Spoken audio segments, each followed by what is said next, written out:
So what we're going to be talking today is the future, and it's a whole group of individuals alive and also from the past who made our future a little bit more appropriate, because now we're moving into a new paradigm that is climate change is at the doorstep, CO2 is on the rise, and what can the present engineering departments or the general public can do about it, and also how we can move forward without really getting into trouble, what I consider to be going back in the Stone Age. Whatever we'll be doing with, or whatever industry we'll be doing, they're not going to put us back into the Stone Age.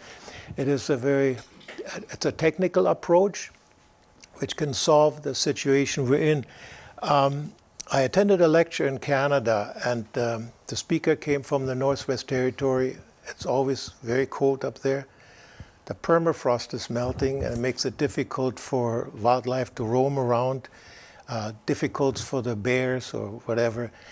And she said she has a right to be cold. So now, with a temperature on an increase, 1.5 degrees approximately, and also the CO2 level is on an increase. I think it's no longer 350 parts per million, according to some very learned friends. Bill McKibbins and Dr. James Hansen. The measurements are taken at in an island in the Pacific, Hawaiian island. And so there's no industry up there, but right now it's recorded almost at 450 parts per million. Greenland is melting, and so we, in this part of the world, have to because that's where the population is, the higher population, educated people who should literally care about planet Earth for the future of their children and their children as well. So what I want to do is read a little bit of my poetry. I'm quite flexible, and I got a couple of pages here on that one.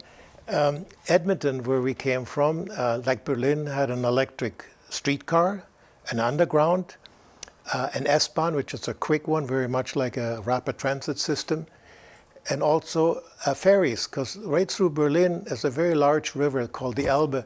And if you want to get to the western part, you take the ferry, which is a boat, and it has several stops along the way. It's all under one single ticket, and it's all the same corporation owned by the city of Berlin. So we lost our trolley system in Edmonton. That was given away. We had 90 buses with overhead electric wires. And town council, a group of 12 aldermen voted, we don't need it anymore. We can get the diesel buses instead.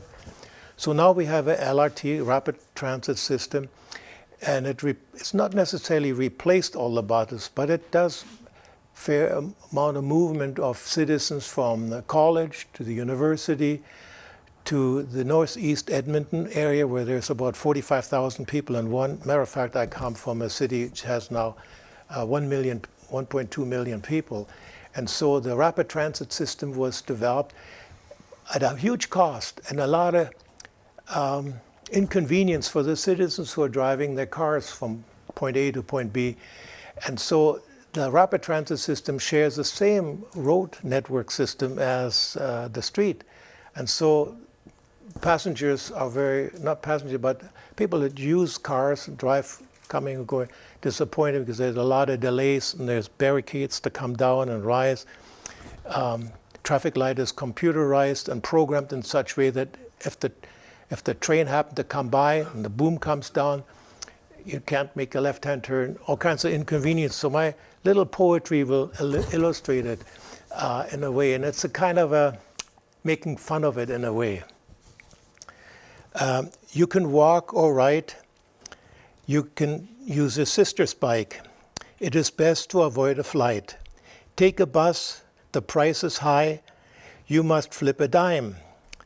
LRT stands for Rapid Transit System. The LRT ride has limitation.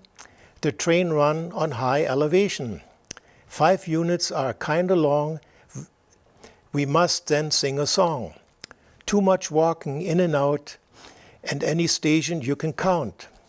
Watch the automatic door, it can flip you on the floor.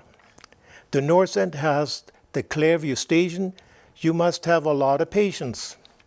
The technical school students take the LRT link after classes and to avoid a drink.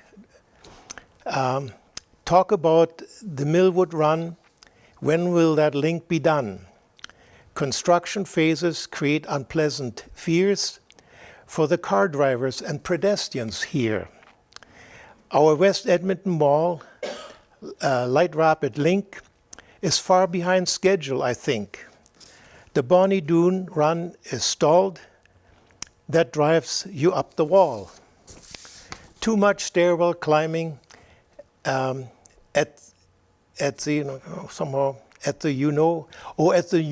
sun is shining. The rider fee is kind of high. It can make you cry. The train is empty most of the time. Where it stops, it is not right. Testing, and on for weeks makes the taxpayers shriek. Construction on the Corners Hill, was it necessary for Lisa and Bill? The University of Alberta station is way down.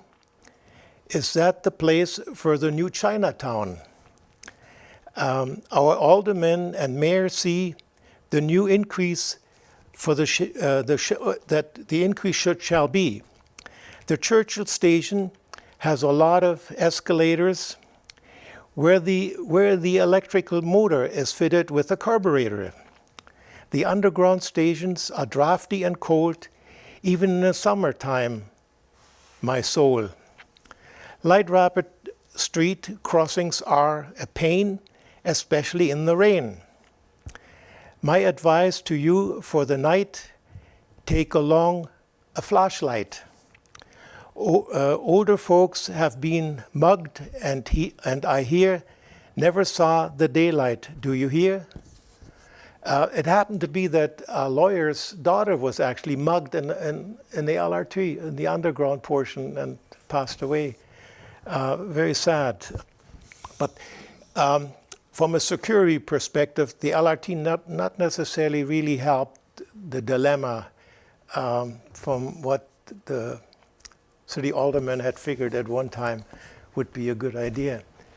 I have a friend in Austria whom I visited. Maybe I should start slightly different.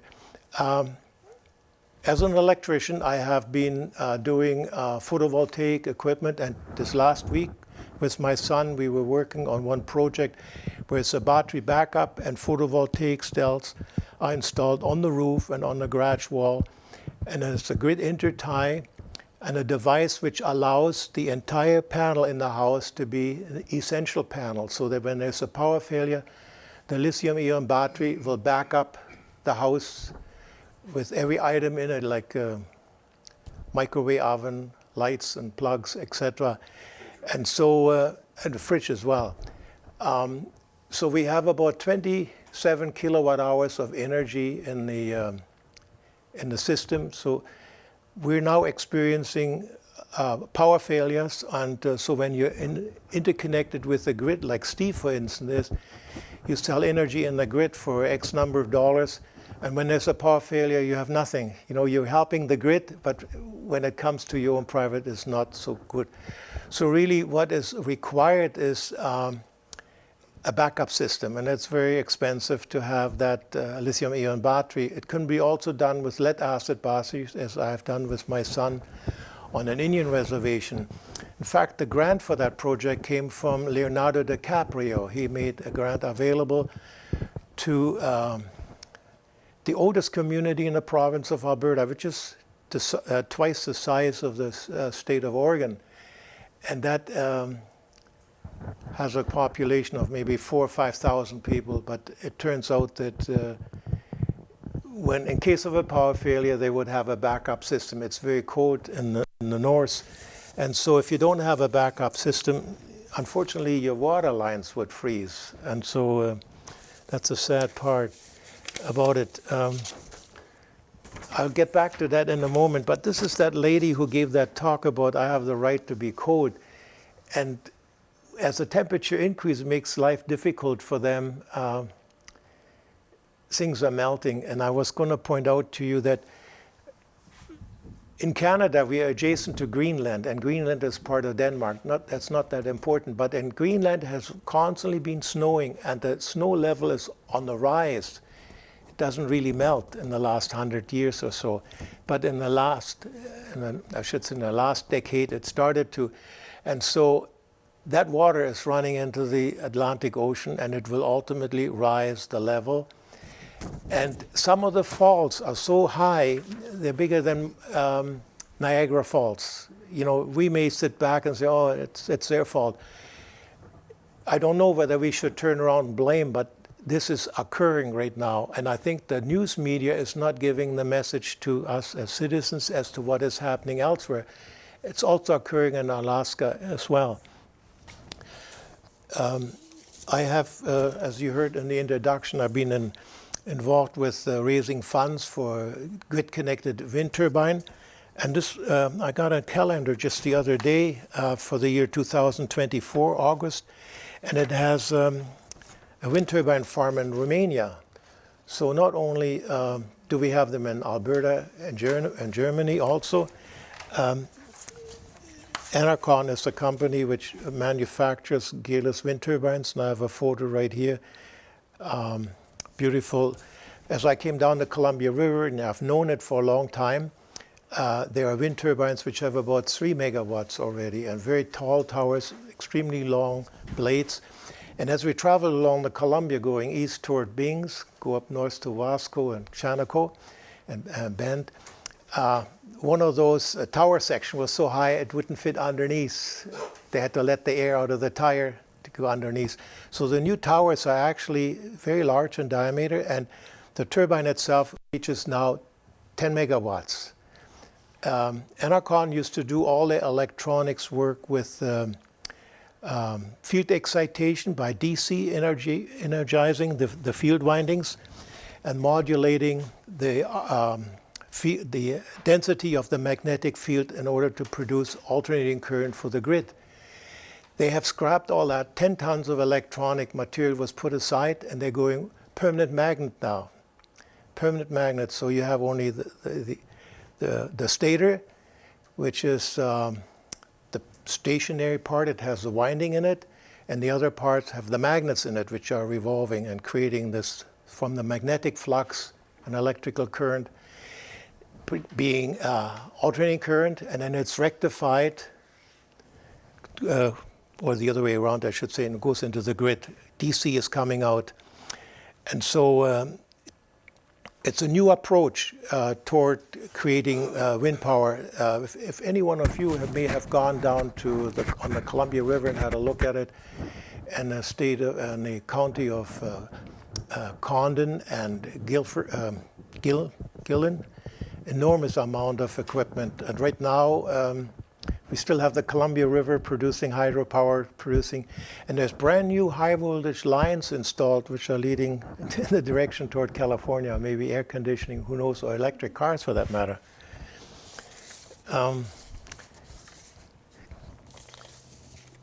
There's all kinds of lectures. This one took place here in March the 27th, Sustainable Leadership Through Collaboration, Wind Turbine. I should have a... Yeah, I can pass them on to let folks to have a look at it. I'm a member of the Edmonton Solar Energy Society, and we had invited Emery Lovins to give us a talk on renewable energy. He's kind of far ahead of his time.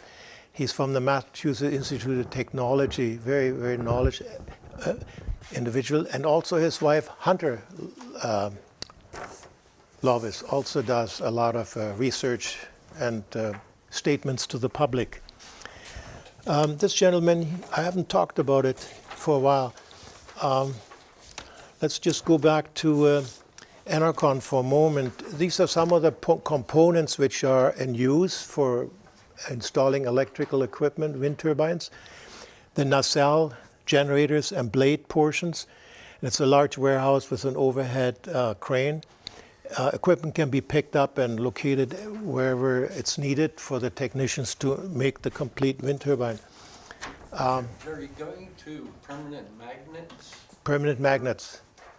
as field excitation to make alternating current.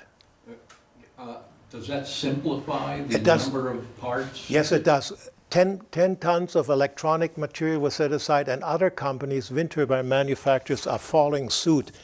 Enercon is the leading edge of technology in that field of wind power, and I have a nice photo here from China. Oh, did I say no? From India. I'll find it in a moment. I'll let you know. And he is. They have a transmission. Enercon has a gearless machine, very much like a bicycle, which has a hub turning the motor, and that's producing electric energy. While the ones which are made by Vestas, they have a transmission in it. So you're running at 32.5 RPM. There's a transmission in it which then raises the RPM to 1,853 to give you 60 hertz. So with your watch, you can time it very well, and that gives you then the 60 hertz. Enercon does it slightly different with the gearless machine, but I don't want to take up too much time. The place where we installed our wind turbine, we had the French design, Servonius wind turbines, where the transmission and the generator is on the bottom, and there are aluminum blades 54 yards high. We maintained them for almost 3/4 of a year, and then they were decommissioned. The province of Alberta government had put $1.5 million in it, and there were 10 units consisting of about 100 kilowatt each. And we just dismantled it, and the aluminum was scrapped, and I kept some of the steel from the job site. It's German equipment, almost. The magnetic starters are made by Glockner Möllner, a very famous German company. It's a close-up of the lower part of the rotating tower. There's a stairwell going all the way to the top where the ball bearings are, and the transmission and generators on the bottom. I will tell you. The tower doesn't have to bear the weight. Yeah, I'll show you a photo. I have a photo right here in my collection, which will show you the side view of the Adicon Energy installation. So from a distance, that's what it looks like. We had 10 of those. It was a piece of government property, 40 acres, and we leased it from them, and I put up our own wind turbine, a gearless machine, and I'll show you a photo in a few minutes. This is the turbine which we installed. It was made by Lagerwey of Denmark, 950. Netherlands. Well, Holland. And it is 950 kilowatt. And I used my Volvo for the project. It runs on vegetable oil diesel fuel. You know, I started on regular diesel and switch over, and I mix it myself. And I add 1 spoon of lime to it to change the molecular structure of the, I guess, the stuff that comes out of the fast food centers. And I strain it, and etc. And then I used the bicycle. We had a workshop further up, about 300 meters. And I used my bicycle between the tower and the project site. So in my introduction, it was pointed out that we raised 65 shareholders were involved. It's called limited shareholdership. According to the laws of the province of Alberta, then you don't have to become public. Anything more than that, you have to. We are public, but we're not. Excuse me, I made a mistake. We are public, not private. Anyway, one of those issues with that particular subject. So, photovoltaic can produce energy for the grid, and so can wind turbines. Rather than using coal, burning coal as an example, which creates CO2, we asked our own utility company about. At the moment, 85% of the electrical energy in Alberta comes from coal-fired power plants. And so we want to know how much carbon is in the coal, and that's 45%. So for every ton of coal you burn the CO2 at the same time. And there may be some chemical engineers who've studied it. When you convert it from one form into another, there's a much greater amount of CO2 going in the atmosphere rather than the 45%. And I don't have the knowledge, it's not my field. but it is very destructive. So if you have a coal-fired power plant forever, it's sending fumes into the atmosphere. Province of Alberta has quite a number of rivers, but not enough for making hydropower, and we are not interconnected with the Western Canadian grid from British Columbia or Saskatchewan, so we're independent, and as a result have to burn coal. But we're changing our attitude. Now the government and the industry together are using natural gas for that purpose, and then also a fair amount of wind energy is coming into the grid, just like it's happening here in the state of Oregon and further elsewhere. This gentleman here is the president of a wind turbine called let me see, I should look at it again. Syslon. He's from India. He used to have a manufacturing plant where weaving took place for making cloths. And I have worked as an electrician in a company where the thread was used to make a cloth, and there's a kind of a item that goes back and forth. It's a very labor-intensive project to have all the single spools come over top into this unit, and then the machine gets a kick, and then the boat goes back and forth. Shuttle, okay. So forever he had power failures. He was so unhappy over the whole process, he decided to make wind turbines, and he's very successful at it. And these turbines are all over North America already. I mean, in Canada and in Germany also. Syslon, there he is, from India. New enterpriser to save his business from having power failures, gone into wind power. So it can happen. Just like me, being an electrician, just hooking up. I never hooked up an overhead electric door for a car. It's against my principle. It's the same thing with the carburetor. Folks can do other things, or I can do other things than that. I wouldn't want to be hired at the lower class of income. In 1970, with one of our apprentices, I converted a 1951 Dodge into an electric car, and I ran it on lead-acid batteries. And so my theme of thinking would be, it would be nice as time progresses, and we're moving more and more into the field of renewable energy with cars. For instance, I spoke to a gentleman today, and I've known the numbers before. He plugged his car in a little town called Madras, where I was today, maybe around 10 o'clock or 11. And it was plugged in at a Tesla plug-in station. And he was from Iran, and his wife was from the eastern United States, New England, she said. Anyway, they owned a Tesla, it was plugged in, and we had a nice exchange. And from him I learned that if you buy $70 worth of gasoline, he barely spends $6.50 on electric power. And he has a 35 kilowatt hour battery pack in the car to make this happening. So just plug it in and go anywhere. It's amazing. My son and I, when we were in Edmonton, come down the street and we saw the new Lightning, this new, I have to look at the clock. F-150, a very fascinating 3/4 ton truck. The hood was open, you could put a whole cow in it. There was so much space where the engine normally is. So we waited for a little while, the fella came out of the yard. He's a contractor cutting the lawn for the local folks out there, an electrical lawnmower. He had a leaf blower, electric, a hedge trimmer, electric, electric chainsaw, electric drill, all that, and can be charged on that truck. There are outlets for 110 and 240 volts AC so that these lawnmowers can be charged. Prior to that, he used everything with gasoline. You know how to start it, and the malfunctions, and maybe it was not going to run, and have two lawnmowers when one doesn't run. Same with chainsaws, but not. He was a very happy man. He bought this truck. There was for 4 or 5 months no payments to be made. Now he pays $120 a week. But he said it's very easy. And when he goes home, he actually plugs the car in at his own residence, and the car has been plugged, the battery has been recharged.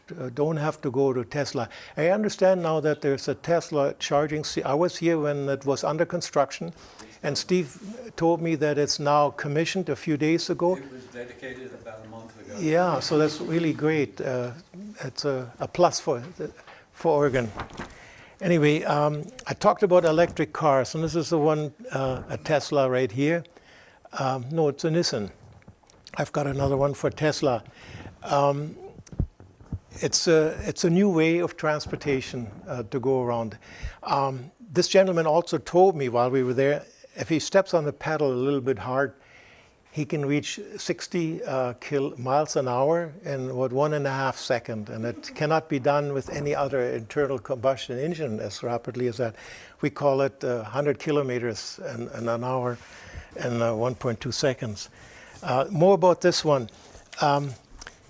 There are some people who are very proud that they have a car which has a battery in it as well as an engine, and here's just a cross-section of that one. Which shows the engine and all the battery, and it shows you that it's a very complicated kind of thing. Sid, would you be so kind and maybe go out and pick out at the very back, there's an armature about this long. It has a commutator on it. I forgot to bring it in because what I wanted to emphasize, that this is my son Sid, by the way, first-class electrician too. As it turns out that the industry, the automobile industry is coming to us and saying, hey, you know, a commutator is a very difficult thing to do. And then you have to get lithium out of the ground and you're damaging the environment, things like that. But when you look at these new cars, which have an internal combustion engine and also an electric motor in it, that to me looks complicated. I mean, it's from an engineering perspective, it can be done, but I will show you an armature now, which is the only thing that makes a motor run when it gets the energy from the battery. And it shouldn't be a surprise when he brings it in. It's a very straightforward thing. And when you're listening to the corporate media, either the corporate media is misinforming you or the government.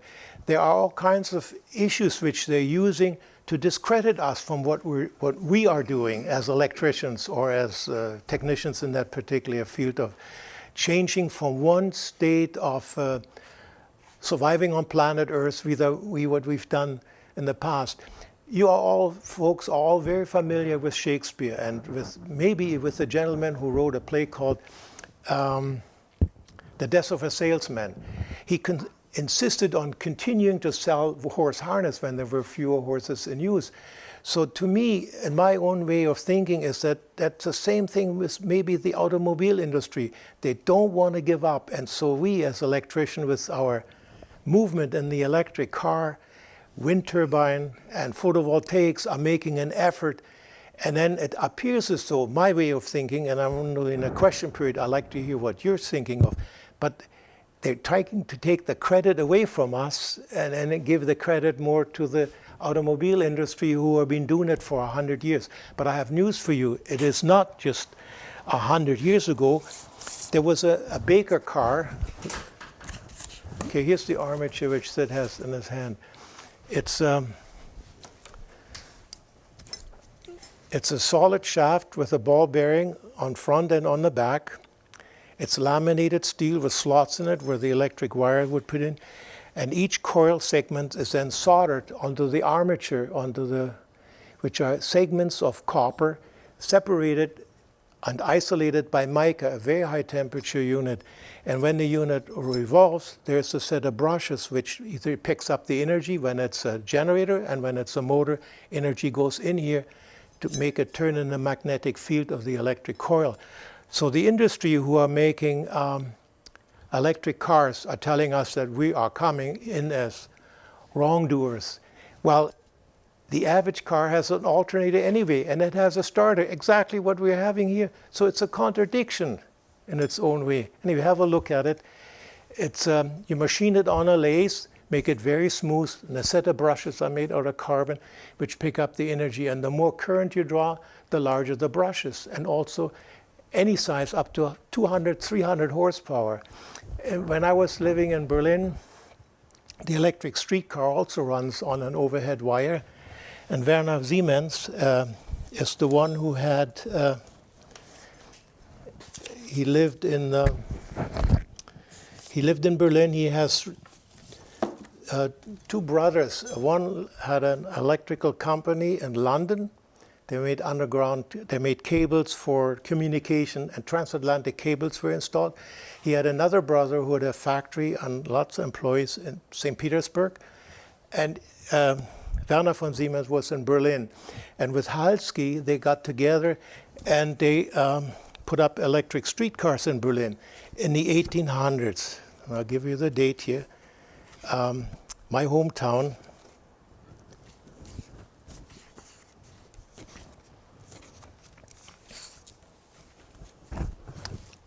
And I'll show you the picture of 1884 or so. So electric streetcars is nothing new. Here we are. The first one that came out had an electric wire on the top. There was a pulley attached to it, and the wire went down to this four-wheeled unit. I'll pass it around later on, but let me describe it to you. There's the electric car underneath, and I give you the name 1882. Okay. It's a very small car with four wheels, and 4 people are in it. On the next page, there's a streetcar. And in Lichterfelde, that is just south where I lived in Steglitz, and you see folks picking up the train about the same era. Werner von Siemens was a very clever man, and they installed had a lot of employees in Berlin for manufacturing things, anything electric, just like Edison did for North America. And Tesla, who was born in Yugoslavia, he was an alternating current man, while Edison was direct current man. So I want to get to this in case I hadn't passed it on, you can have a look at it.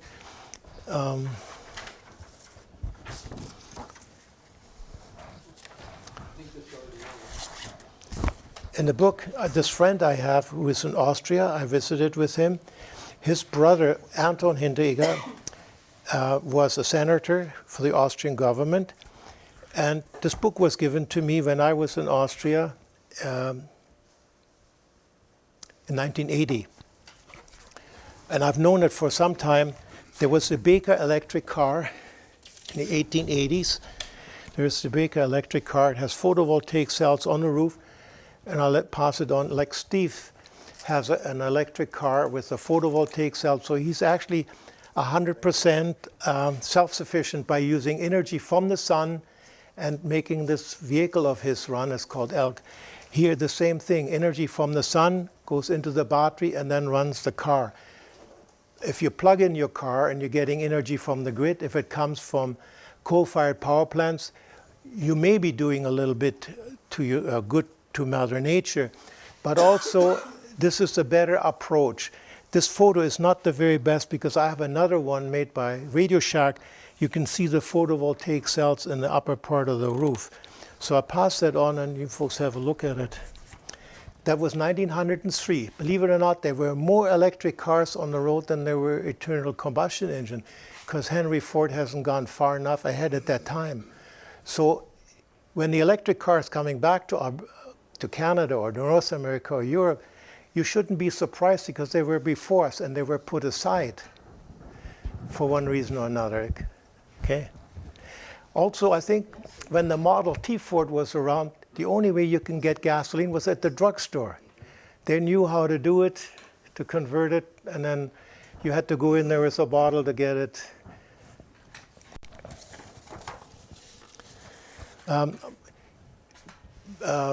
We had a small group here in Oregon for quite a number of years with Kelsey Bauer and Susie Auf der Heide, my son Sid, and Frank Marshall from White City, and did I say Kelsey Bauer?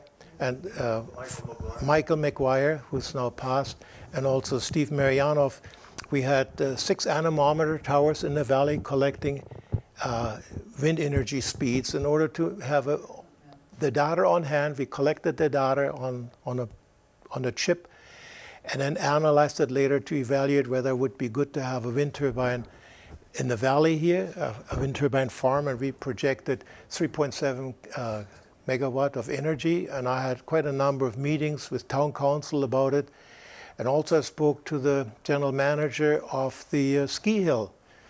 But our wind regime is not the very best at the moment for an operation of this kind. And I'll show you the anemometer towers we have had here in this valley. We've just take me a minute to locate it.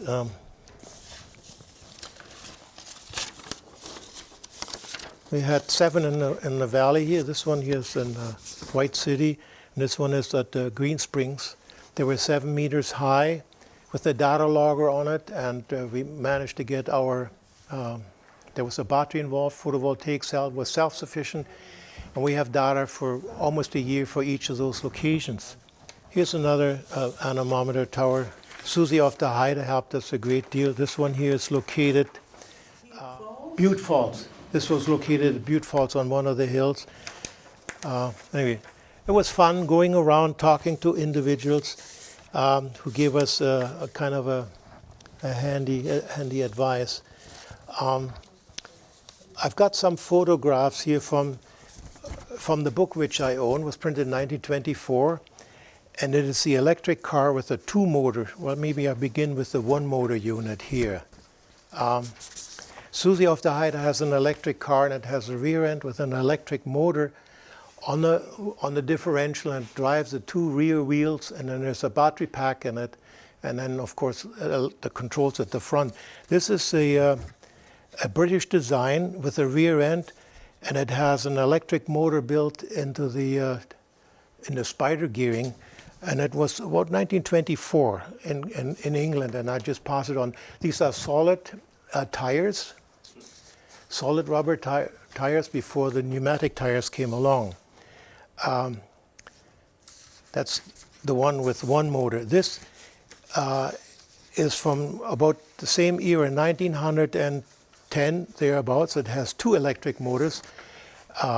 There's 2 views. This is the electric motor view from the side, and this is the view of these 2 electric motors from the back. They have 2 electric motors, there's one on either side, and have a drive shaft. It's a very unique approach with a battery box at the front, and they have their own battery charging stations at the shop. While I was in Berlin, the Postal Service delivered all the mail with battery-operated cars up until 1957 when I left. During the war also, and also trash was picked up with an electric truck. And I have a nice photo here from Great Britain. It's nothing new. Electrical current from alternating current. In Germany, they have 50 hertz. Here we have 60. They're using mercury for rectifier. And then they had a panel on the wall with the electric plug-in for the unit. And then the workman would go to do the job, and then at the end it would be plugged back in again in the shop to get it recharged for the following day. This other electric vehicle, which I have here from the 1930s, it has 4 motors, 1 motor per wheel. And when my son was working at the tar sand project at Fort McMurray, they have trucks which are can haul something like 250 tons. And they remove with a very large crane the overburden, and then the tar sand is underneath, and then it gets processed. But they have a shovel which can pick up all this, and maybe 2 shovels, and fill up a 250-ton truck, and they all run on electric power. A high voltage cable goes to this crane, and the trucks deliver it in the same way with a high voltage cable and 1 motor per wheel. And it takes almost a whole city, a small village like Ashland, to produce enough energy for a large truck to go. They're now producing 4.5 million barrels of crude oil from the tar sand. It's an enormous operation, but I want to point out to you that they're not just using diesel engines, even though they can make the diesel out of the side, but they're using electric equipment with there's a 1 motor per wheel. And here's an illustration from 1920, thereabouts, with 1 motor per wheel. And you notice there's the motor has a gear sprocket on it, And then it has, that's in the center where the shaft is and the motor is in front of me. And then we have gears going all around, and that in way makes the wheel to turn. So this actually engages with a sprocket from the motor. So you have enormous amount of torque. You can go uphill and or downhill without any problem. And also, if a vehicle like that has to stop, it regenerates energy going back in the grid. So a motor becomes a generator quite easy. For instance, if you go up to Mount Ashland, no, not only Mount Ashland, Mount Shasta, you have the 10-kilometer journey coming down. During that time, you can recharge your battery again. And it's the same with electric buses. The interesting thing about it is there's a company in California who worked on buses, converted the buses which used normally gasoline, and then they took all the components out and converted it to an electrically driven vehicle. And Susie of the Heide and myself, we had a ride in it. And in fact, there was enough. The internal combustion diesel engine was removed and replaced with batteries. They made a trip from Ashland to Grants Pass 4 times before the battery was run out. And when City Council learned about it, we're not interested in converted alternate vehicles changed by competent company. It had to be coming off brand new, like rather than using a recycled vehicle, like a bus. It was a regular city bus, 42 passengers, and the city of Ashland didn't go for it. But apparently there is now, I was away for a while, is there now an electric trolley bus running back and forth? Okay, we're doing a question period. You can feedback on that one. RVTD is converting. That's good. Yeah, it's a nice. Very slowly. It's a move in the right direction. There are small wind turbines manufactured for a long period of time. Marcellus Jacobs, from the 1920s to the 1950s, did rural electrification in, all over the United States and in Canada, and the equipment was for sale. And it had a DC generator on it and blades to pick up the energy from the wind. And it existed for a long period of time when for rural farmers had glass batteries. It was a 32-volt system where there were 32-volt light bulbs, 32-volt electric cooking stoves, sewing machine 32, milking machine for 32 volts, electric iron, and he had the batteries lined up. Energy from the generator would go down, charge these batteries. So it was a self-sufficient system, and when the commercial grid was installed, he couldn't compete and he went out of business. But he had quite a few employees, and he patented close to 35 or 40 patents on. In fact, a new project came along. There was a 3-brush generator, which was unheard of before, and he invented that. Very successful stuff.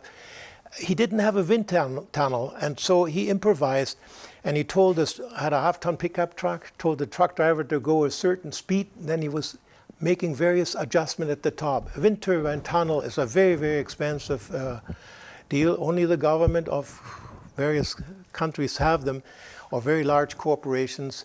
Anyway, if the truck driver goes a certain speed, which he had asked him to do, then he can make the adjustment on the spring so that at high speed, the centrifugal forces will not destroy the impeller, etc., and then a break would occur. And so he calibrated all this equipment this way.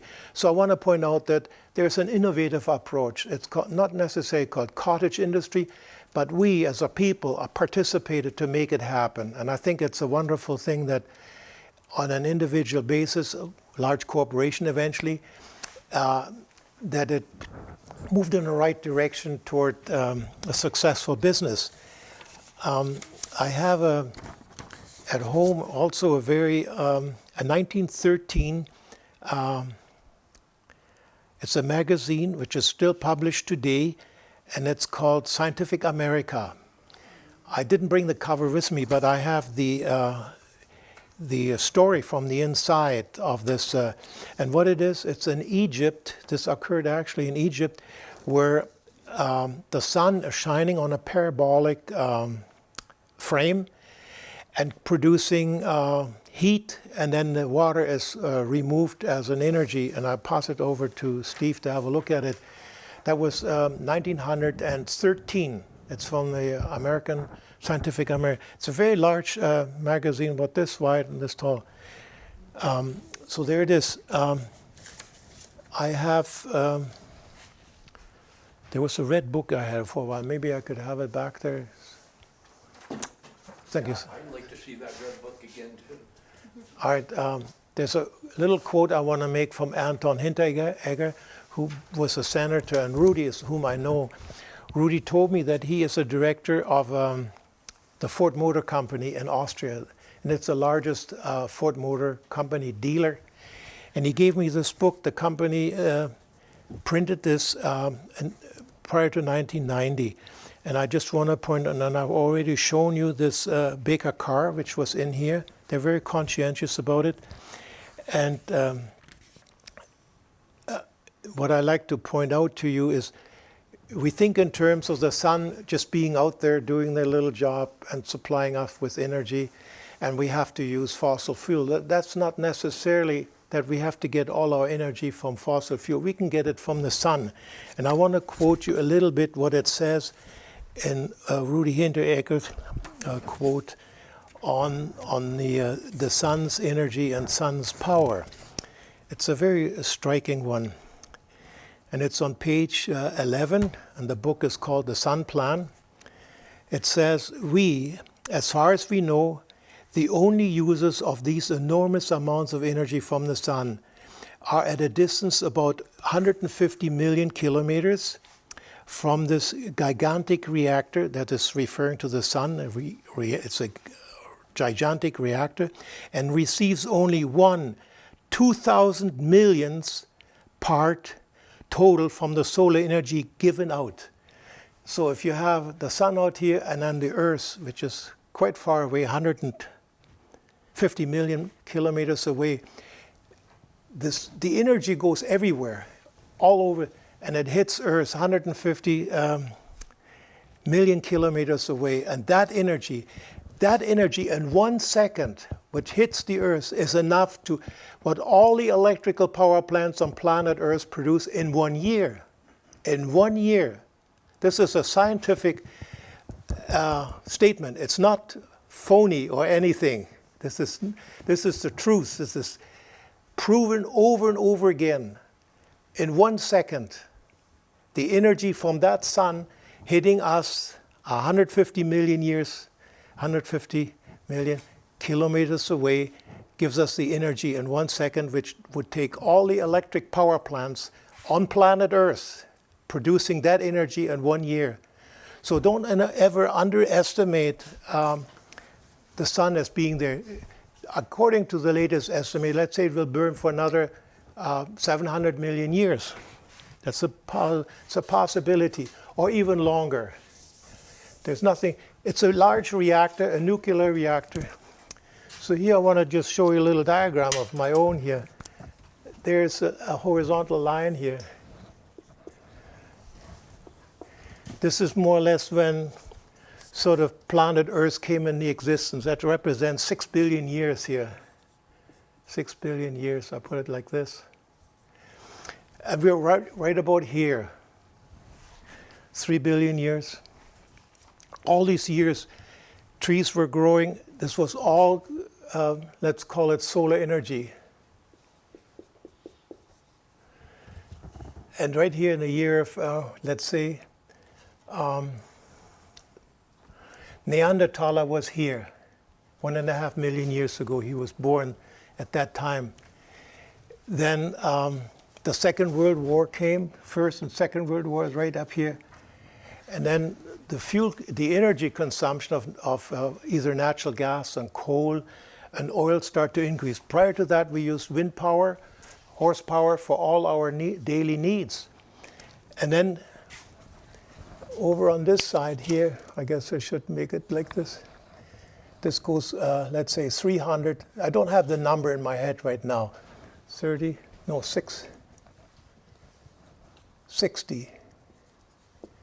million, 60 million barrels of crude oil. It's the highest peak. In the early days after, let's say, First World War, fuel consumption of fossil fuel was about like this, maybe X number. And then in the year 2023, the fuel consumption, because there's a Second World War, then there's all kinds of other issues which occurred, that it went like this, 30 million barrels. So it is anticipated that that curve is going to have to come down again, right about here like that. So where's the rest of this energy coming from when it is not fossil fuel? It's going to come from wind. It will come from solar. It will come from conservation. Yeah, the Earth has a lot of energy too. And for instance, in Iceland, they have geothermal generators are hooked up. We have, I think, at Yellowstone National Park, there's a geyser coming every once in a while. And all around here, there was a fair amount of volcanoes too, which is eruption from the center. So the center core of the Earth is still conservation. Okay, here we are, conservation. Learning to live with less. So we have more or less an agenda what we could do to keep our CO2 to a minimum for man to survive on the planet. There's Marcel Jacobs was the one who installed wind turbine equipment up to about 20 horsepower. This is a modern electrical engineer, Paul Gillespie, and he builds wind turbines up to about 4 or 5 horsepower, and he erects them, and he has quite a number of innovative ideas for those who are not anywhere near the electric power grid in remote areas, not necessarily farmers, but for, let's call it a certain group of people, they call them maybe Woodstock, in the 70s era, who like to live off the land, go back to the land, do blacksmithing, all kinds of new things, old things to redo. But he provides them with electrical equipment by the modern wind turbine. In fact, it's not very far from here. There's a place where they grow wine, and there's a 60 kilowatt generator on a very tall tower behind I-5 area where there's a vineyard. Mr. Miller is a very large operator around here, a rancher, and it's in this area where that wind turbine is located. I think I should have a photo of it. I took a bunch of photos of it. Let me see what else we have here. I talked about trash pickup.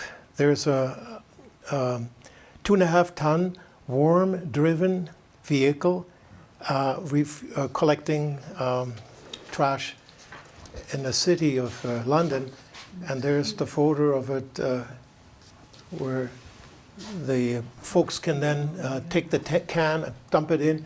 There's a stop, the motor's turned off and on again, so rather than having an electric starter for each operation. It's a very practical way to go about it in a large city where things have to be picked up. Steinmetz was actually the chief electrical engineer for General Electric, and he worked and produced all kinds of things for the company, for GE. And one of the things he done is he worked on the mercury vapor rectifier. And it turns out making DC for charging batteries, which Edison had developed. There was an Edison battery, was a nickel cadmium battery, they called it, has a different electrolyte than lead acid batteries have. Steinmetz had an interviewer, met Ford. And Ford came to him, you know, I invented this car. It has electric headlights, it has a horn, and maybe not even a windshield wiper. But the problem is, as I drive down the road, the headlight is nice and high, and when the engine is idling, the voltage goes, didn't use the word voltage. All of a sudden, the light would be dim. And here was Steinmetz sitting down. In about 20 minutes, he figured it. In 20 minutes, he figured out what he needed. I said, Mr. Ford, you need a battery. So there was a voltage regulator involved and a battery. And this is what we have in our cars today, a voltage regulator and a battery, so that when the engine is idling, the energy comes from the battery. And so there was a gift by Steinmetz making it possible for the way we enjoy our cars of today. Not long ago, there was a gentleman who was also a bit of an inventor and engineer, and he had a problem with the windshield wiper, as we most of them have at times. And on a rainy day, when there's a lot of rain, no problem for the windshield wiper to go ahead and force. But when it stops raining a little bit and there are less dribbles, the windshield wiper is running over top of the glass and it's making screechy noises. So he invented a system with with diodes and resistors and capacitors to have an impulse. And we have now our windshield wipers which have that impulse to have it come on and off. I just want to illustrate to you that he invented this idea, and then Ford didn't pick up on the package, and they produced them without his permission, even though he had a patent. But it turned out that he was cheated out of the advantage of that. His whole family broke down because he kept pushing. It was a very difficult legal course. And he was a very clever man. He was able to convince him in a very simple fashion. The judge who had to make the statement between Ford Motor Company, and eventually it turned out that he got 1 cent for each car it was produced with this impulse windshield wiper. And here's how he went about it. Ford Motor says, no, this is electronic stuff, no problem, everything is the same thing, we do it all the time, it's no problem, we just wipe it aside, you won't get that 1 cent per unit. Well, we have 26 letters in our alphabet. Many, many books are written, and not only books, but poetry was created and also some literature with these 26 letters. And so he convinced the judge that it's just through the combination of the words, of the letters, words can be created. And it's the same with the electronics. Depends on how you use a capacitor or the resistor, you can make anything. And so the judge discovered that he was right. And Ford had to dish over 1 cent for each impulse windshield wiper which has gone into the production. So really, what I'm trying to say, justice has to be given. And so with this message or this lecture we're having today, there is no end as what we can contribute or others contribute for the welfare of mankind, just the way Steinmetz has done it, so did others.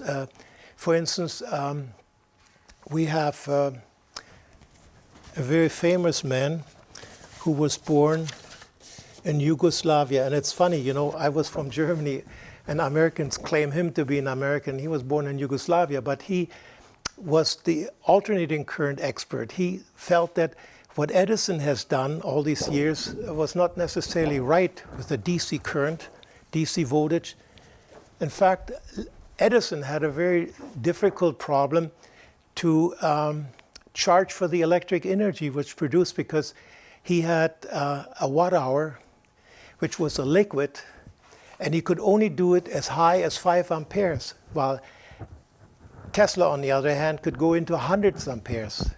The watt-hour meter could do alternating current measurement much easier.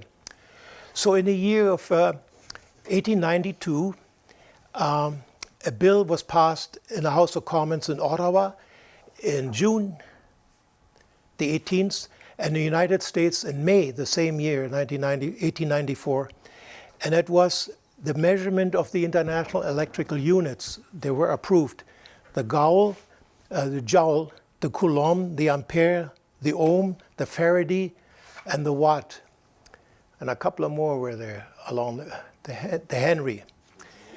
And that became the law. And when this particular bill was put before the House to be voted on and passed after the third reading, there was one gentleman from Bonneville, and I have it in my head, what he had said, "Oh, don't worry about volts and ampere. I'm not interested in it. I know what a bushel is, and that's where it is." And I repeat, I know what a bushel is, and the rest doesn't bother me. We have politicians way back in the 1894 who are saying, I couldn't care less.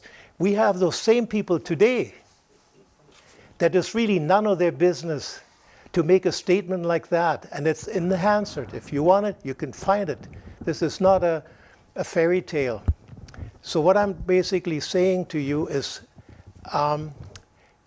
these gentlemen, Volta including, from Italy, Georg Simon Ohm from Germany, these were, and France, Ampere.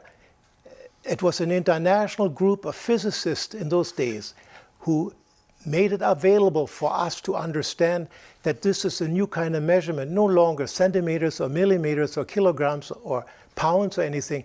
It was something that had to be done, and it was done in 1894, and Canada and the US approved it. But the first stages as it occurred was happening in London. And when Canada became a dominion in 1867, we adopted a lot of legislation from England to the North American British BNA Act, we call it, North American British Act. So it was a very convenient way for Canada to move forward what's already happened in Europe, back to back. Canada and Germany, or Canada, is an overflow from Europe. And so a lot of people have settled here. I have to remind you too, in case you've forgotten, or maybe you don't even know that part. In the House, and at probably White House in Washington, D.C., the question rose shortly after the U.S. became a country, what language should we be speaking? Well, Canada, as an example, has the French and the English as an official language. Both languages on our currency, on our stamps, and our literature everywhere else. So the question was in America too, what should it be? Well, there were 400, I don't know whether they call them senators, but there were 400 representatives at that time. And when they voted, it was 200 votes for the German language and 201 for the English. So close it was. So anyway, we're an overflow from Europe. A lot of our connections are to Europe. And I think we should be not necessarily thankful, but we adopted some of those things which happened in Europe. And so we're now moving forward with folks like Tesla as an example, Elon Musk, and Edison, who are being very, and also I mentioned the name Marcel Jacobs and Gillespie. So let me have a look at it. Here's Westinghouse. George Westinghouse. Steve helped me today to put it down, and I want to write down a couple of things here about his date of birth, which is important. George Westinghouse was the original founder of Westinghouse, and he made electrical equipment available for Tesla. And Tesla had a budget from just a minute, not from Edison. He had it from JP Morgan. And he experimented and he created the Tesla coil, lots of high voltage stuff.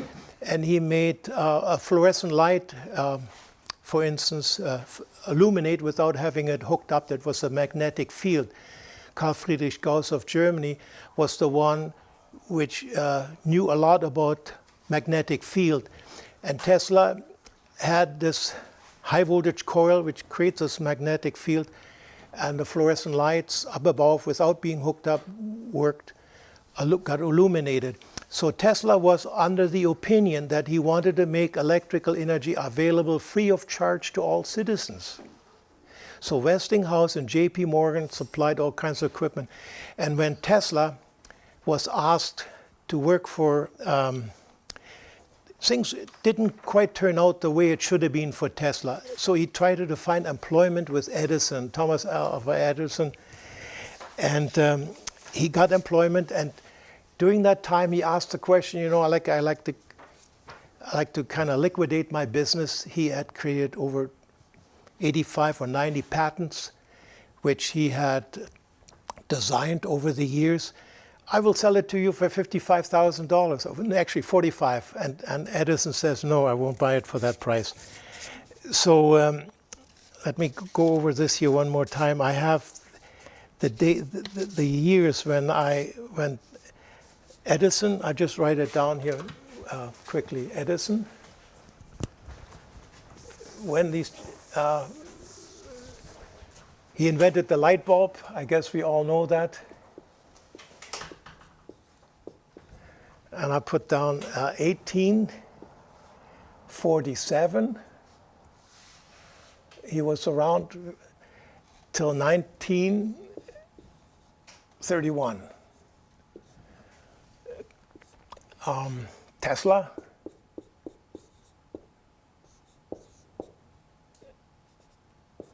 Okay, I'll find it here in a minute here. Up to 1943 he lived, I think it was, if I remember it quite well. 56, I think it was what?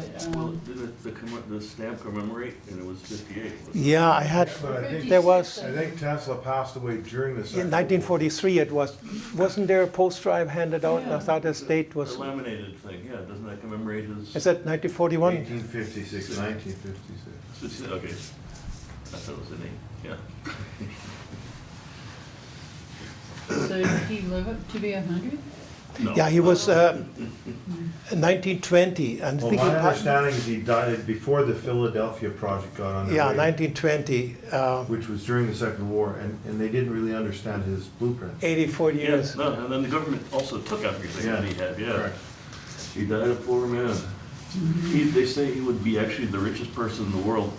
He had a contract with Westinghouse that he got a certain amount of money per Yes, quarter watt yes, or yeah. no, quarter horsepower or half Yes, horsepower yes. of the motors. And the motors back then were tiny. Look Yeah. at what we have now. Yeah. He'd be a trillionaire. This. Yeah. Yeah. Anyway, this is George Westinghouse, who then eventually ended up with the equipment back again. It was sort of, let's call it on loan for the time being. Interesting enough, my entire apprenticeship service in Berlin was started 9 years after the Second World War was over. And when you have an electric motor, what does an electric motor do? It's the same when you have an electric power tool. Why are you using power tools? Anybody can give me an answer? Why do you use power tools? Increase productivity, that's right. And in Germany, they found that out too. And what does productivity really mean in the way of you're taking away a job from someone else, isn't it? So if you have a factory with 55 horsepower in it, you're taking a job away from someone else, because 55 horsepower can grind grain, it can make flour out of it, it can make crushed gravel, for instance, or rocks. So a job is taken away. Just like in China, the Chinese people are afraid of the wheelbarrow. You know why? Because it takes a job away. They carry everything on their shoulders. One of the major considerations in the recent United Auto Workers strike was the fact that electric vehicles will be a lot more simple to produce and consequently needing less employees. A lot of robotics will be involved. Yes, and also the robots. So as an electric motor does the power, the owner of the factory has to pay taxes to the government to make up for those which are unemployed, so that money then can be used for unemployment. That was a transition period. That was still in existence in 1957 when I left Germany. We had inspectors come to our shop, electrical shop, and check, see how many motors we had and what the horsepower amounted to.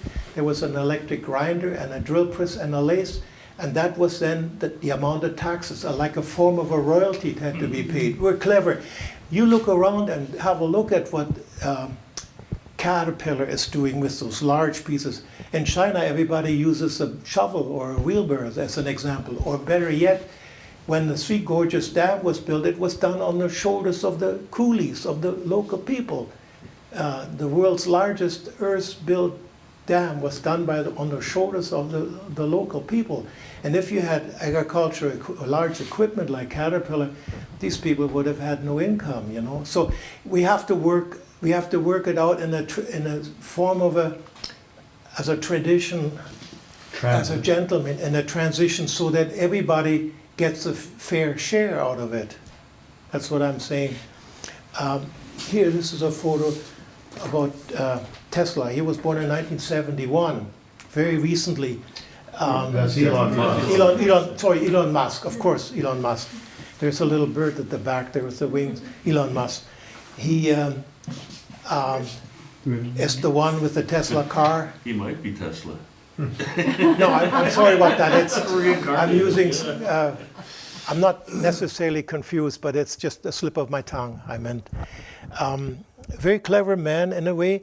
He has a lot of employees, and one of the finest engineers in North America in the automobile industry. They've gone away from Ford and GM, and gone to him and designed a car.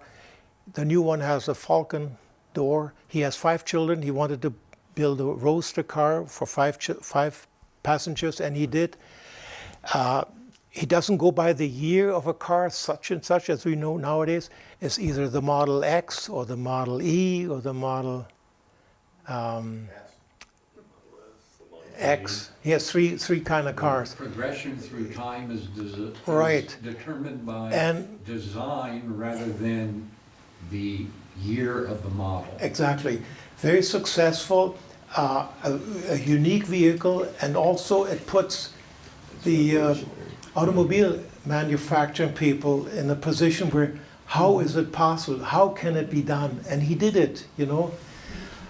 He has a similar kind of an approach also with regards to SpaceX. He received not long ago $1.4 billion to send 14 trips into outer space. I think one of his methods would be to go to planet Mars, I believe.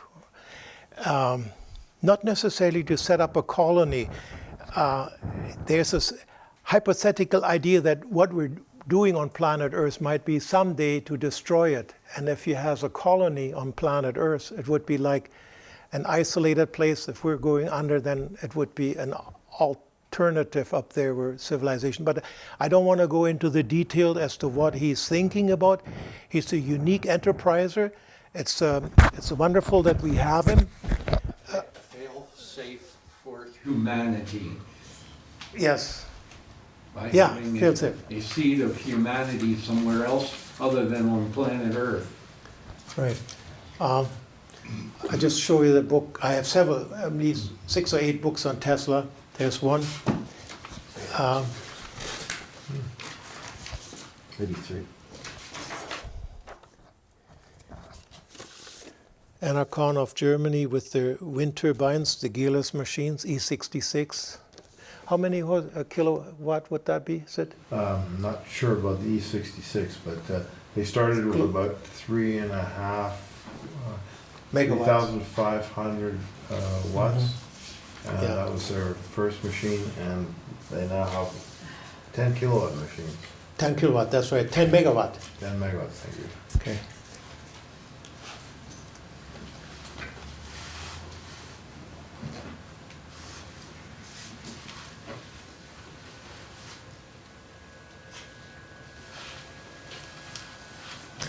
Interesting about Edison, he was a very unique operator. He invented the light bulb. You're welcome. In 1876, and also he worked almost around the clock. He barely slept 4 hours, and when he slept, he was on the workbench. And one of the techniques he had in order to rejuvenate himself, he would be sitting on a chair with a piece of porcelain dish underneath, and he had a set of keys in his hand, and he studied himself, and he found out that even a fraction second of a sleep would be enough to rejuvenate his energy. So he would have these keys in his hand, and when you're about to fall asleep, your reflexes let the keys go, hit the dish on the floor, and he woke up again, and right away he had energy again. it's an interesting way to experience, and that was a way for him to make all these many inventions. Like he hardly ever slept. Forever he was working. Power napping. Yes, power napping. Incredible. I made myself a note because I finished reading his book. Also, what he did, not only the light bulb, but he had the carbon rod light bulb. That means two pieces of carbon together with a little adjustment on both sides. And he used DC current, and it gave a very, first the rods had to touch each other, and then he opens them up with an adjuster, and it gives a very, very bright light. So there was no filament involved and no vacuum. Like the new light bulbs with the filament kind have a vacuum in it. And later on in Germany, the company Osram, they put an inert gas in it called krypton, and it gave a little bit more light along with the filament. And now, of course, we've got the fluorescent lights, and then the light-emitting diodes, latest invention, and halfway in between we had the quartz and numerous other ones in between, high-pressure mercury. We had the fluorescent I mentioned. Sodium is another one, the yellow light. So street lights have metal halide is another one too, and the mercury vapor as well. So we had a whole series of different types of illumination. In each case, it's a reduction of energy consumption, and the LED is one of the finest one along the units. So I think we're coming more or less to the end. We have about 40 minutes left for questions. Something new can come up from you. What I basically wanted to emphasize too, in a way, is that we don't always have to trust the media. Pay attention to what the industry is doing, and don't pay too much attention, my private opinion, what the politicians are telling you. They don't necessarily have the answer either. Many of them are not educated in the field of the technology we're moving forward. So pay attention to what's occurring with anyone in that field, whether it is, go ahead. So, one message I'm getting from you, Gerry, is that there's already plenty of energy to satisfy all the needs of human beings on the planet. So then it becomes a question of a social, political nature rather than a scientific technology question. In other words, our attachment to the use of fossil fuels is a power trip perpetrated upon the people by those who can do that. And that it doesn't have to be that way.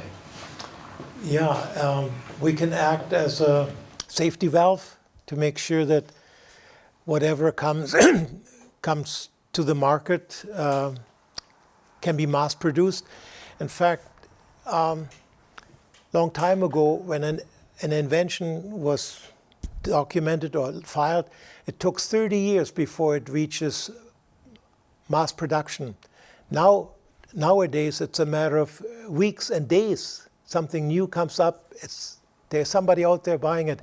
I want to emphasize there at the moment 200 manufacturers and industries out there making airplanes, small airplanes fly on batteries, and they already achieved that.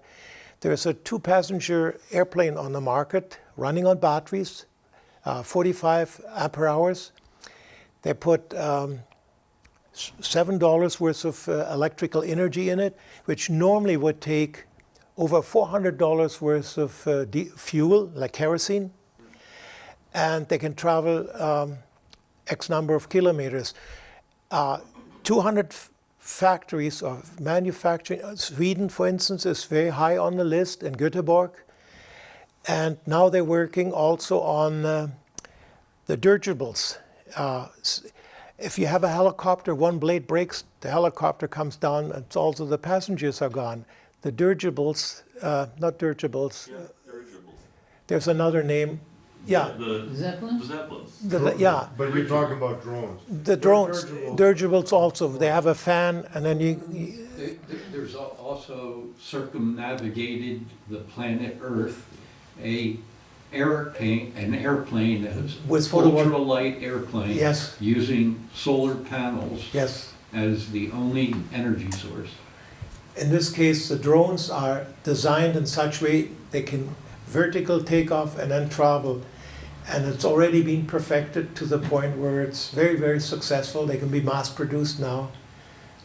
So there are all kinds of ways to make, let's say, life easy for modern man and also be on the conservative side for protection of the planet Earth and all the other species with whom we live on planet Earth. So we have, go ahead, there's a good one. Yeah, so my question's a little bit different just because your specialty or your history with wind turbines. So I'm originally from West Texas and from the county that actually has the most wind turbines in the world, in Yes. the county, Yes. right?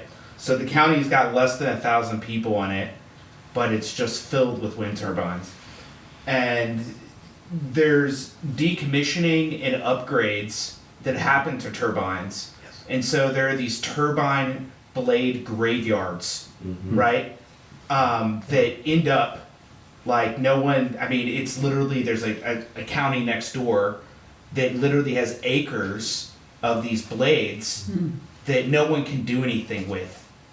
And it's causing, I mean, it's an example, right, of a different type of waste. Yes. And I'm just curious, as an innovator and an inventor, do you have any ideas of how you can reuse those, or what can you do with those resources? Because there's a contracted company that's supposed to come in as a factory that is designed to actually cut that blade, right? Into smaller pieces for it to be managed for transport. Yeah. But I guess one of my concerns is that it's like, hey, we have to spend a lot of carbon and, you know, the carbon output that goes for us to produce those materials, and then to have regulatory or different things come in with different innovations that require us to make those changes, and for us not to have a means of being able to facilitate the recycling or the reuse of that product, the carbon footprint that's associated with it is good given what the actual life cycle for the product is. So it's not doing what it's pitched to do, right? Yeah. So I'm just curious what your thoughts are on Yeah. the reuse of turbine blades. Well, not just turbine blades, solar panels. Yeah, but I Yeah, think same thing. You know, it's the same thing, but it's a little bit different. Well, we It's can the also, size. I will later on say, I don't know. Well, this is not the only problem there. It's the same with cars and boats. They all are lying out there all over the place. In fact, super tankers are being cut up in smaller pieces, and in Korea they know how to do it. But let me get back to the fiberglass blades. As an electrician, I make my electrical wire available to the scrap metal dealer. And it gets shredded into very fine stuff, and they're using electric fans, and it depends on the specific gravity of a certain kind of plastic. It's driven into this direction, others into this direction, and the iron is, sometimes there's iron accidentally with the copper wire, has different specific gravity, and the copper goes in here, and the iron is picked up by a magnet on the spout where it comes in. I was surprised to see it, and I visited a place like that. Telephone wires, which are very, very small, and even electronic, it's shredded to a point where it became dust, and then air is applied. They're doing it with rubber tires.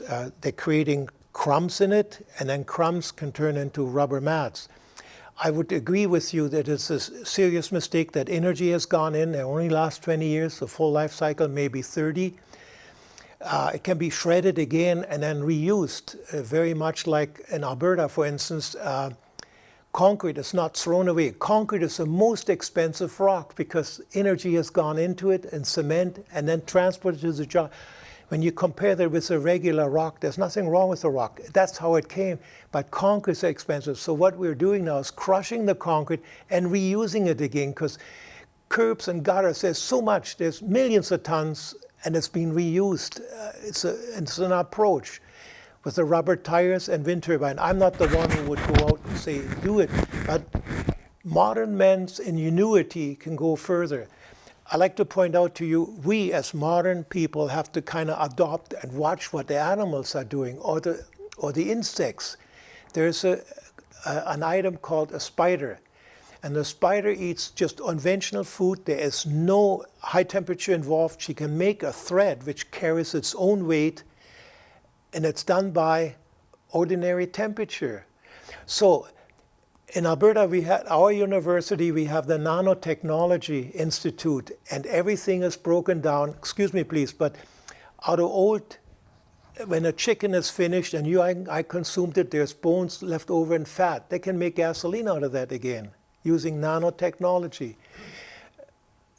Could I just finish your thought in regards to the concrete, because you brought up the concrete? So my sister worked for a concrete pumping company, and when you're pumping concrete, you can't pump the rebar, you can only pump concrete. Right. But if you put small fibers, like recycled fiberglass, Fiberglass. into the concrete, then it becomes a rebar of sorts. So there are applications, and I can't say exactly, you know, how do you get these wind turbine blades to the batch plant? I can't explain.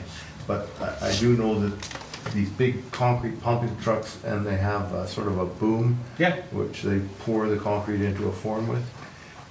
It has to be pumpable. Right. And so Has enough have a viscosity to it. there right, you for go. to be able to- So a concrete with fiberglass in it would And fit. the fibers are not very long. They're, That's right. they're bags that they'll throw into the truck. Yeah. Exactly right. You Yeah. seem to be familiar with the Yeah. technology. So I think that's That is an why. idea, though, is to crush up. Yeah, and I'm use just the saying fibers. y'all are in that industry. No, I'm you're not. Yeah. no. But it's like, hey, somebody needs to be thinking about No, no, this it's in a a different big- way, it's a right? Because in big Texas, they're like, let's build a wall with it. And it's like, maybe that's not a good idea. No, right? So- but if anybody's been to Palm Springs, they've seen these turbines Oh. littered all over the Yeah, hills. so we got there in California. I'd like to point out an alternative view of the situation, that some of the pictures that Gerry passed around depicted vertical access wind generators, Yeah. and they're using decommissioned helicopter blades Right. in order to make them. Yeah. And they take So less, they need less human- air to move. Yeah, human Less harmonics. ingenuity finds answers if they are allowed to pursue them unfettered by political and social pressures, like I mentioned about our attachment to fossil fuels is really a power trip on the Right. planet. Yeah, We but- want to dominate other people in a certain way, and fossil fuels enables that to Well, happen. but see, there's also, people are afraid of change. Okay, so I work in the oil industry. I came down from Alaska. There's so much oil and gas, we'll never run out. Okay, but that's not the issue. We're destroying the planet using it. Right. Okay, and I've for years been pushing the geothermal to people, to where they know me as the geothermal nut. People don't realize California, from Geyserville to the Oregon border, along the coast, 60% of the electricity is produced geothermally. We Okay. live Now, here people in the think- geothermal So area. solar and hydroelectric and wind, that's all dependent on environmental factors. Yes. Okay, geothermal, there's no environmental impact. We'll never be able to suck all that heat out. Now, in the oil industry, and so people think, okay, so we're looking for geysers, and no, that's nasty stuff. There's hydrogen sulfide, there's mercury vapors, there's sulfur dioxide in there. No. There are so many dry wells from the oil industry, and some of these go down 13, 14, 15,000 feet. And you find another one 1/4 mile away, and you pump down brine or whatever you want, high pressure brine water, and you pull it out, pretty much like what they do with fracking, which has already been done. But now you're pulling it out 1/4 mile away at 140, 160 degrees. Yeah. And now you wrap that around a binary system where you've got the hot water heating up, let's say, ammonia vapor, like they used to use the old refrigerators to Heat exchange. vaporize that to now flash off and turn the turbines. Yeah. That is the future. Electricity is the future, and how we get that electricity. And geothermal, to me, is the most logical. Look at the space wind farms take. Look at, and the waste of the wind farms. Look at the solar panels, the land that takes, and the waste. The geothermal, the hole's in the ground, and you have the other fold. So what? It's just this little facility and that one. And you take them away, there's nothing left over, no destroyed land from shale oil removal. But what kills me is, and people don't talk about this, and I was hoping this topic was mentioned more, is we have no way of storing electricity large scale. Energy storage is huge. Well, there's two ways to go about it: to pump water from the lower level to the upper reservoir, That's and what then they send do at it the dams. and send it down to penstock If again. the power plants ramp up for the Super Bowl, it's a blowout, everybody's turning it off. Yeah, Out having the barbecue, what do they do with electricity? They send it to the dams to pump the water back up. when it's not needed. Or they'll send it to some of these places like a vernacular, real heavy sled that they'll haul up some hill. Yeah. So that later gravity can pull it down. But you can also pressure the earth for that matter. You can pump it down, get it back. In fact, there was a fella who invented an electric, a car driven under air pressure, 1,200 pounds. He had that in the bottle, and then there was a flywheel involved and made it run on air Yeah, pressure. the flywheels is another way Yeah. they're trying to Yes. save that, or heating sodium. And then, super hot. But the, we have no real way except for batteries, and what, you add millions of batteries, I but mean, just to add to what you're saying, though, I think one of, like, yes, you have energy storage is an issue, right? yeah. But the other side of it is seeing what's happening in technology, for example, right? Like the evolution of the internet in terms of the distribution of data, right? We have a centralized communication network system, right? The future, the internet of tomorrow is distributed. It's on the edge, right? So you won't have these 16 key points in the United States that host all the data centers. Instead, we'll have, our smart coffee pot, our smart refrigerator, all these different things that are fractionalizing and doing certain distributed computations, right? So if you think about that same concept, like how does it apply to energy and energy storage? Because the future, in my opinion, of energy networking, right, and energy distribution, or the grids, will be distributed, because when we have one outage that's in Northern California having an affect right all the way up almost to Washington State, it gives you a perfect example of how should we set up distributed energy storage, right? I mean, just like you're bringing up earlier about, you have people that have solar panels on their homes that are contributing back to the grid, but it's not set up to where they actually have any localized storage, right? But in the future, you can have, and we can see this in developing countries, where you have an energy storage cell that's for a village, Yeah. right? And each of them are just contributing, and it's smaller, and so it's independent. But what and it is doesn't have a what plug-in. is the storage energy cell? It's just a bank of batteries. yeah. Right. Oh, I mean, that's part of Yeah. the challenge. I mean, But there's we're not people- investing enough money into battery technologies to find better batteries. Well, there are people that or are doing tanks that, of different right? chemicals that you mix together, and then when you separate them again, you pull the electricity out that way. I mean, there's gotta be. There we're is some experimentation about using a surplus energy when, let's say, the sun shines or the wind blows, or whenever there's a lot of water behind the dam, and creating electrolysis and separating hydrogen from the water. Right. So, and then the hydrogen can be burned when the wind isn't blowing or the sun isn't shining. Right. Use No, it. but that's what we need to be spending more Correct, correct, effort on. correct. You know. They're And also then the other one is building changing people's batteries out of hemp attitudes. now too, did you know? Huh? They're building batteries out of hemp now? I haven't heard that. Yeah. Yeah. I mean, I think No, So it's, there might it's be improving real our battery, promise our there, energy yeah. storage technology. Correct, yeah. That's, and then changing people's mindsets about, everything's gonna be electric. And as for everything being smart, I'm dreading that day, because I Well, think I'm not already saying there's it's enough smart, it's- invasion into our lives. I mean, that's just giving you an analogy, right? Yeah. Of just like how there's distribution, right, of where things are happening. Yeah, And we should be thinking the same way of like what Yeah. happens in the future when we have these smaller scale power cells, storage cells, Right, right? a smart grid, so to speak. Exactly. So that you can shift the peak from, yeah. Time of day. well, the same time with of like day. the battery setup that you did at your house. That's great. If you could use that during the day and then charge it at night when the rates are way lower, Okay. Yeah, there's so much that Call- can be call done time of day. to improve. Mm-hmm. We're so primitive still. It's Correct, It's disgusting. We have, Yeah, baby steps, right? Yeah. we have Terry Hill Yeah, who wants. what's your opinion on the maximum population of the planet? And when?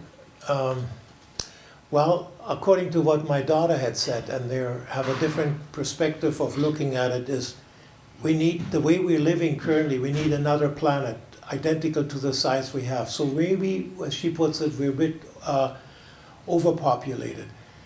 I read a book by a guy called Ehrlich, and Paul Ehrlich, and he points out that if there's only one child per family, then without hurting any other family, there would be a reduction in family. And I think using logarithms, he figured it out that in X number of years, we're down without actually having war at all, and we can still enjoy planet Earth for the future.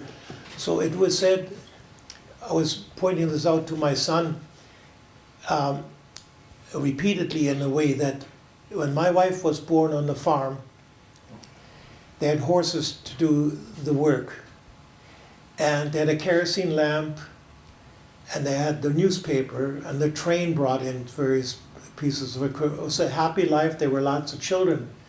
There was a school, a one-room school. It was a life which was, let's call it, renewable. There were no washers required for the faucet. There was a pump outside to get the water through manual pumping. As an electrical contractor, I have to go forever buying parts, an angle flex connector, a seal-tight flex connector, electrical conduit, certain wire sizes. The Canadian Electrical Code was a little book like that, and now it's that size. 700 pages, 64 articles in it, and as an electrician, a master electrician, I had to go and rewrite it again so that I can continue to be a contractor.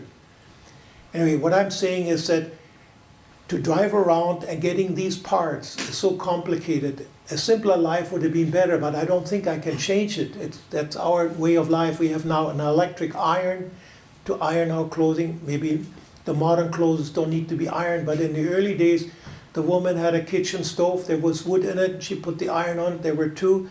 The base she kept, and then just alternated, and she did the ironing for the family. So life was like simpler, and there were fewer items required to make it go. And now it is a very complex world. So you go to a place like Walmart, or even Costco.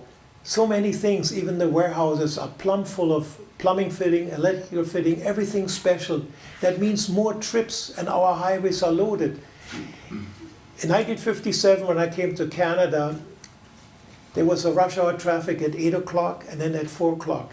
Everybody was at work. There wasn't a car on the road. Now you look around, 9 o'clock, 10 o'clock, 11, 12, even on Sunday, traffic is coming. Everybody is either going somewhere, doing something.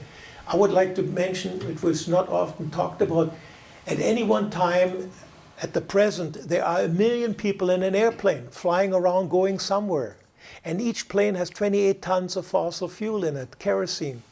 So maybe our world population is high. India has the world's largest population, then China. And America now has 315 million or so. Canada has 35 million. Very large country, equivalent to your size. We can hold more people, but I don't know whether it's a good idea, because once we bring a person from Ethiopia to Canada, they look after their cattle there. They eat, they drink the blood and the milk, and they mix it. That's the kind of food that when they're in Alberta, they drive a car, they have a house, they have a family, a water tap. Everything is modern. And not only that, we have that's why I'm here for 43 years in the wintertime, because fossil fuels keep my house and the water lines from freezing. So if you bring somebody from North Africa to Canada, he's a very large consumer again. And it is contradictory to the idea of immigration. It's not going to help the resources what planet Earth has. So I don't think I can actually spell it out that there are too many folks, we're using too much of what planet Earth is. Actually, that is our limitation. But an interesting point is, you're wondering about population. So you take that family from Africa. If they were left in Africa, they'd probably have 6 kids. Yes. If you put that couple in Canada, they probably have 2 kids or Yeah, 1 kid. that's right. Yeah. Yeah. As the world, as intelligence, as we become smarter globally, I think the birth rate of some of these countries where they need to because of the Also come- attrition. yeah. Exactly. So everything I've read is they thought it would max out around 10, but Yeah. now they're starting to say maybe it'd get close to 10, but it's going to level around 8 billion, and we're at 8 billion.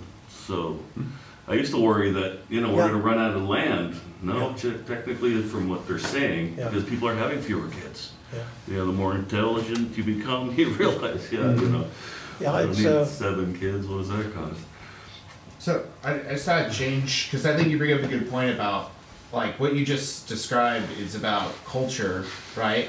And the culture of consumerism, and kind of our behaviors, the functionality of our personality, right? I.e. our culture and our environment, right?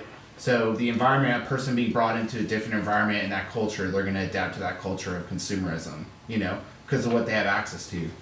So I'm just curious, and it sounds like there's multiple engineers and inventors in here. So what do y'all think about the new movement of the right to repair, right, with modern technology? Because it feels like there's like a 20 to 30 year window of, let us buy this object that you don't have access to actually replacing any of the parts yourself. And do you think that that's a good move for changing consumption, right? Because of the ability to limit, like, I have to throw out the whole PCB, I've got to throw out the battery because everything's just baked into it and you can't do anything. So do you think that's the right path towards like making these micro adjustments to consumerism, right? Because we can't do something that's aggressive overnight that just says like, boom, Yeah. everybody has to change. That's not practical, right? I mean, it could be, ideally it'd work, but that's not practical, right? Yeah. So. I was going to say that when the pyramids were built, they checked in the inside and found out whether carbon dust is from either candles or other kinds of torches which were used. There's no deposit. They believed that they had already electric light, and they found vessels in Babylon made out of clay, and there was different kinds of chemicals in it and metals, and they had electricity most likely. There's enough evidence that they used electric light. The finishing work, the inside work is very, very well done, perfectly. So what we're really doing is reinventing what was already done then. And also, when Rome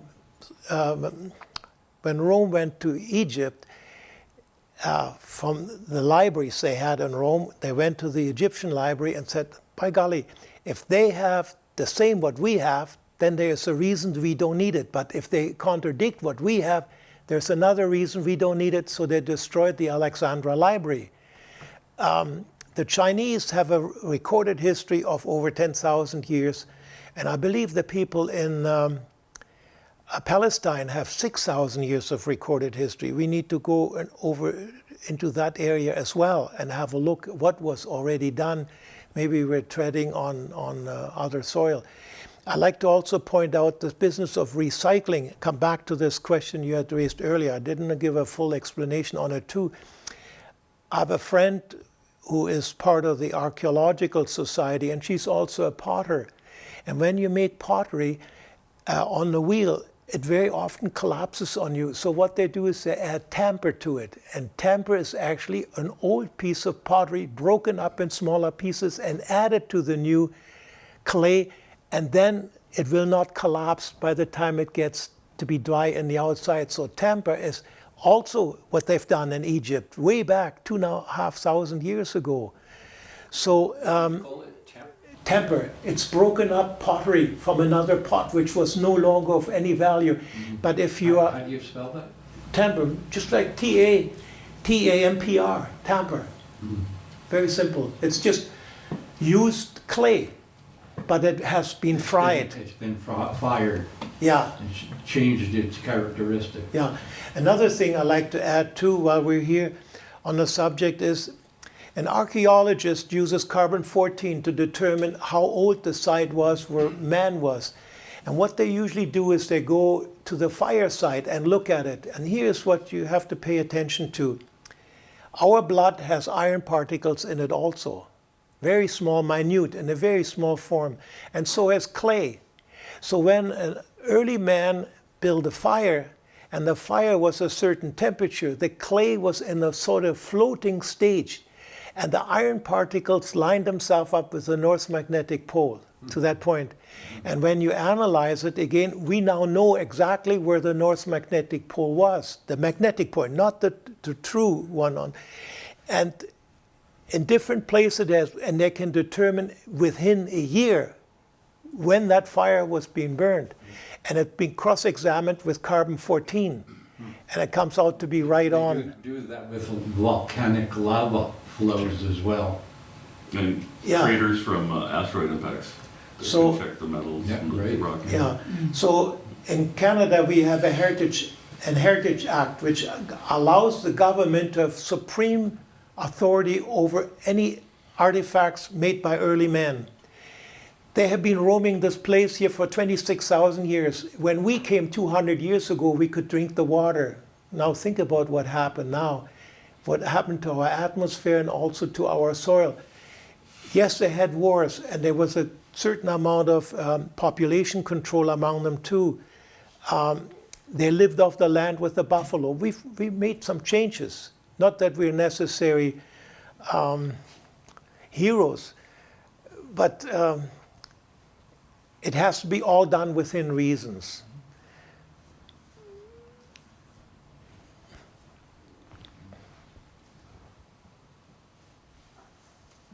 I had a question. You said you started up a company that had set up the 60 investors, Yes. and you said it was a public company. Is it an actual public company? I do Yeah, investing. I went a little bit quickly on it. If we're more than 60, we have to be public, but we are a limited shareholdership and we can be private, and we don't have to make our records available to the public. Okay. So dividends are divided up among the shareholders, and everybody invested.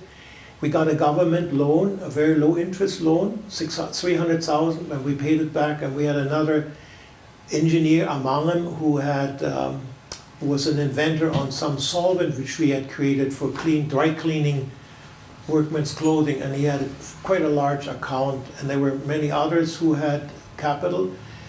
I took out the electrical permit for the project, and I was involved in the concrete and in the rebar. We had a civil engineer who had iron workers who put 11 tons of rebar together and 250 tons of concrete for the tower. We were self-sufficient from the chartered accountant right up to the law department, and we managed it on our own, and it was a very unique thing. In the year 2000, that was the year when the province of Alberta became deregulated. That meant that electrical energy producers such as cogeneration, which we were doing, wind power, and photovoltaic could go in the grid and we can get paid back. So deregulation was very helpful for us. Without deregulation, we could have never gone into the grid because the utility company are God. And if they say, I don't want you, you have no choice. The first installation we did as an electrician is put up 100 watt of photovoltaic on the grid. And when it was ready for inspection, as I took out the permit, it bounced. Because the utility company said, what happened if our grid is out and we're feeding energy into the grid? AC. And AC can boost up the voltage on a transformer, and then you have high voltage at the other end. So if a company wants to do some maintenance work on it, they could, in a pinch, get electrocuted, but not with 100 watt. But that's hypothetical. We now have households which have as much as 100 kilowatts of energy, and that would be helpful. So the grid intertie unit can sensitize it very easily whether the grid is down and shuts it off. And there's no feedback in the system. That the computer is programmed in such way that the energy goes into a battery if he's directly hooked up with a battery, and if not, it just shuts down the system. What's unique about it is if you have an electric car, the grid intertie unit is programmable that the energy goes into the battery first of the car and then sells it to the energy.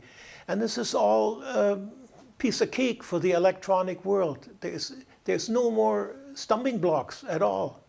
For a system that size. Steve? Gerry, recently you told me that in Alberta, Canada, there's now a moratorium on solar and Yes, wind projects. Could you say something about that? yes. Alberta is an oil-producing province, which is like Alaska as an example, and our leadership, our government is made up of petroleum people. And the lady is uneducated, the premier of Alberta is uneducated, and she put a 22 months moratorium on it. And she claims that we're taking agricultural land out of production. And also photovoltaic cells. We have large photovoltaic farms which are not on class 1 soil for farming. It's on marginal land, gravel pits, etc. But she interprets that we are problem makers. So she put a 22 months moratorium on it in order for the industry to get back together. And it's like a stab in the back for someone who really doesn't understand. When you take out a permit for an electrical project such as renewable energy, you have to file so much paperwork. It's unbelievable. Archaeological sites, bird movement, stroboscopic effect, wind regime, the people living adjacent to it, noise level, the whole works, including agricultural land. And if it's anything, and even if somebody objects about it, it's no way. You have to find yourself a different site. So this lady doesn't quite understand, hasn't read the fine print.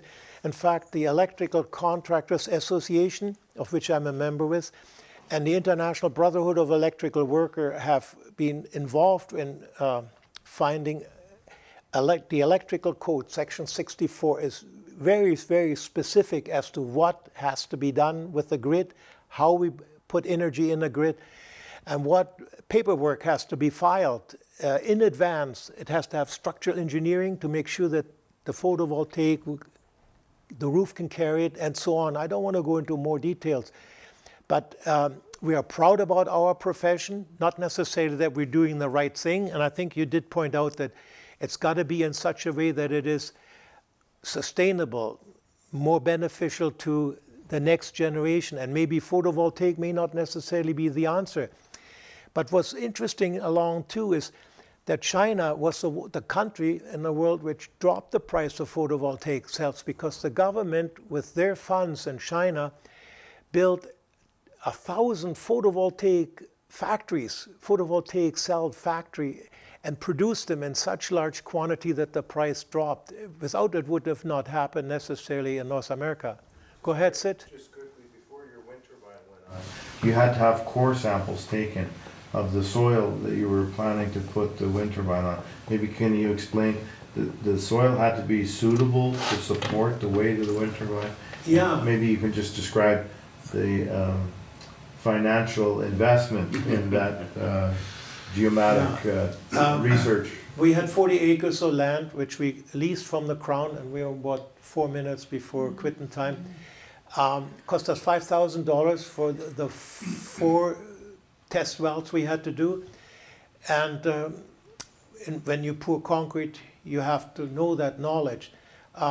There's another interesting item among it with regards It's something to do with the density of the soil. yeah, samples were taken and tested, and also when the concrete was poured, samples were taken to make sure that the concrete is strong So enough. as an example, should there be sand, basically, it would Yeah. be an unsuitable site to build a wind turbine. Yeah, and So much you're spending the money to find out is the soils, You- plus you're spending the money that, is this gonna impact the slug that lives in that little yeah, pond, you You have- know, and yeah, no, it's. you might have to go. bureaucracy is- You might have to go deeper and put more concrete in or more rebar. is- So for 22 months, people who work in those fields, Are solar, electric, and wind Is- electric, have That's to the go lobbyists elsewhere from the to oil find industry. work. that's right, unemployed, or they go on leave for the time being and then get called back. It may turn out that she kind of extended that particular moratorium. So it's very unfortunate, but that's how it is. When you're an oil producer and that's where the capital comes from, the campaign, and stuck. What's the shelf life of a CDS cell? What is it? A solar cell. What's the shelf life? So they make it, and then they shelves it, they don't 30 years. install it, and it's not used. It's a 30-year lifespan. 30 years, wow.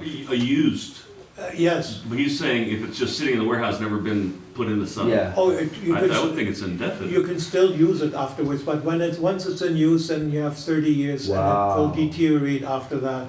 Yeah. Okay. It's a very interesting process. It's an ingot which is drawn out and then it's sliced and then put on. But the new technology is that it can be done in the form of shingles on the roof. It can be unrolled and then wires hooked onto the bottom.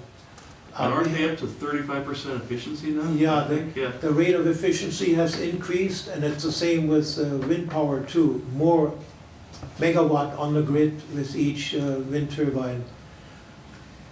Thank you so much. Yeah, thank you. Thank you, Gerry.